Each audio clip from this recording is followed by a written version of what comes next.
السلام علیکم. آپ ملاحظہ فرما رہے ہیں وائس آف رائٹس اور میں ہوں آپ کا ہوسٹ طالب علم ایڈوکیٹ. ناظرین، پبلک آگاہی کے حساب سے مینلی یہ ہمارا ولاگ ہوگا، لیکن ہم بات کر لیتے ہیں ای او بی آئی کے حوالے سے. اسٹیل ملز کا ایک ہم نے اپلوڈ کی ہے ویڈیو. میں ای او بی آئی کے جو تنظیم ہے ایپوا سمیت تمام تنظیموں کو، اور خاص طور پر علمدار رضا صاحب جو جنرل سیکرٹری ہیں ایپوا کے، ان سے یہ پوچھوں گا کہ آپ اس کی تردید یا تصدیق کریں. کہا جاتا ہے کہ اگر تمام اثاثہ جات سٹیل مل کے بیچ دیے جائیں تو پاکستان کا قرضہ اتارا جا سکتا ہے. ہیونگ سیڈ دس، ناظرین، آج تک یہ کہا جاتا رہا ہے. ہمارے سینئر سٹیزنز، ہمارے پینشنرز، چند ہزار کے لیے کوششیں کرنے والے، ہر حکومت وقت کا جو سرکردہ لوگ ہیں فنانس سے متعلقہ، وہ اپنا رونا یہ روتے رہے ہیں کہ آئی ایم ایف ہمیں جینے نہیں دیتا. ہم جو غریب آدمی پر جو زیادتی اگر کر بھی رہے ہیں تو شاخسانہ ہے اس بات کا کہ ہمیں آئی ایم ایف اس بات پر مجبور کرتا ہے. اور اکنامکس فنانس، عالمی بینک نے اب جو کہا ہے، فیصلہ آپ پہ چھوڑتا ہوں. وہ کہتے ہیں کہ پاکستان کا غریب طبقہ امیر سے زیادہ ٹیکس دیتا ہے. اکنامک فنانس کمیشن اور 18ویں ترمیم پر نظر ثانی کریں.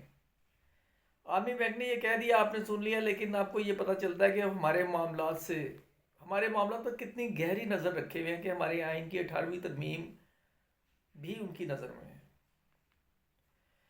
ورلڈ بینک نے کہا کہ پاکستان کا 10% غریب ترین طبقہ 10% امیر ترین طبقے سے زیادہ ٹیکس دیتا ہے. تعلیم اور سہولت کی سہولتیں غریب افریقی ممالک کے ہم پلہ ہیں. وہ ملک جو 1990 تک خطے میں فی کا آمدنی کے لحاظ سے اوپر سے دوسرے نمبر پر ہوا کرتا تھا، وہ اب نیچے سے دوسرے نمبر پر ہے. ایس آئی ایف سی اچھا اقدام ہے، مگر سرمایہ کاری کی مجموعی فضا بہتر بنانا ہوگی. وسطی اور بالائی سطح کے ملازموں کی تنخواہیں، یہ ریلیونٹ بات ہے، منجمد کی جائیں. یعنی گریڈ 17 اور ابو. فیصلہ جب ہوتا ہے تو فائدہ جو ہے وہ اشرافیہ کو ہی پہنچتا ہے، مبینہ اشرافیہ. میں تو اس ملک کا جو پسا ہوا طبقہ ہے، جو غریب ہے، جو غربت سے نیچے زندگی گزارنے والے ہیں، میں تو انہیں اشرافیہ کا درجہ دیتا ہوں. ٹیکس کی مقدار دگنا کرنے کے لیے اقدامات نافذ کرے اور اخراجات میں 10% کٹوتی کرتے ہوئے تنخواہوں کو موجودہ سطح پر منجمد کرے. یہ جو ہے نا ان کی طرف سے تھا، مختصراً میں نے آپ کو بتا دیا. جو ایک اچھی خبر ہو پبلک اویئرنس کے حساب سے، وہ ہم ضرور آپ سے شیئر کرتے ہیں. ڈپٹی کمشنر کوئٹہ ہیں سعد بنی اسد، ان کی طرف سے بڑا ایک زبردست اعلان کیا گیا ہے، اور وہ ہے اطلاع برائے یتیم بچے.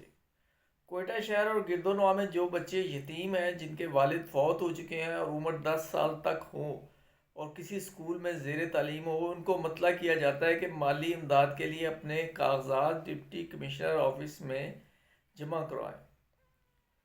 یاد رکھیں کہ بچے کے ماں کی شناختی کارڈ لازمی ہے، کیونکہ ماں کے نام سے اکاؤنٹ بنا کر اس میں پیسے بھیجے جائیں گے. شکریہ. اور جو کاغذات انہوں نے کہا ہے ڈی سی صاحب نے، ڈی سی کوئٹہ نے، وہ یہ کہا ہے کہ والد کا ڈیتھ سرٹیفکیٹ، والدہ کی شناختی کارڈ، متعلقہ اسکول سے تصدیقی سرٹیفکیٹ. ہم جو سعد بن اسد ہیں ڈپٹی کمشنر کوئٹہ، ان کے اس غریب پرور اقدام کو خوش آئند جانتے ہیں. نیشنل بینک آف پاکستان کے آفیسرز فیڈریشن میں جو بے چینی ہے، اس کا ذکر تو ہم نے کر دیا. لیکن ہم سے پوچھا جا رہا ہے کہ آپ بطور وکیل یہ بتائیں کہ جو کیس لگ رہا ہے پہلے ہفتے میں، 6 دسمبر غالباً ڈیٹ ہے، کہ اس میں کیا ہونے جا رہا ہے. تو اس میں ایسا تو نہیں ہو سکتا کہ وہ فی الفور اس دن فیصلہ ہو جائے، اس پہ بھی کچھ تاریخیں پڑیں گی، لیکن واضح طور پر کامیابی کی امید ہے. اب رہ گئی بات پی ٹی سی ایل کے پینشنرز کی. پی ٹی سی ایل کے حوالے سے ہم نے یہ بات تقریباً 1 ماہ پہلے سنی تھی کہ کوشش کی جا رہی ہے کہ یہ کیس لگوا دیا جائے جلد، لیکن نیشنل بینک آف پاکستان کے یا تو پینشنرز رہنما ہوشیار نکلے، ریٹ پٹیشن وہ کرنے والے جنہوں نے ریٹ پٹیشن شروع میں کی تھی، یا یہ ان کی کاروائی ہے، یا عدالت کو رحم آ گیا، یا قسمت کا کھیل ہے کہ نیشنل بینک کی جو ہے وہ تاریخ آ گئی ہے، لیکن پی ٹی سی ایل والے بیچارے ابھی انتظار کر رہے ہیں. اللہ تعالیٰ ان کے لیے بھی آسانیاں پیدا کریں. آج کے لیے اتنا ہی. اگر آپ نے سبسکرائب نہیں کیا، سبسکرائب کر کے بیل آئیکن کو کلک کر کے آل کا آپشن. Thanks for watching.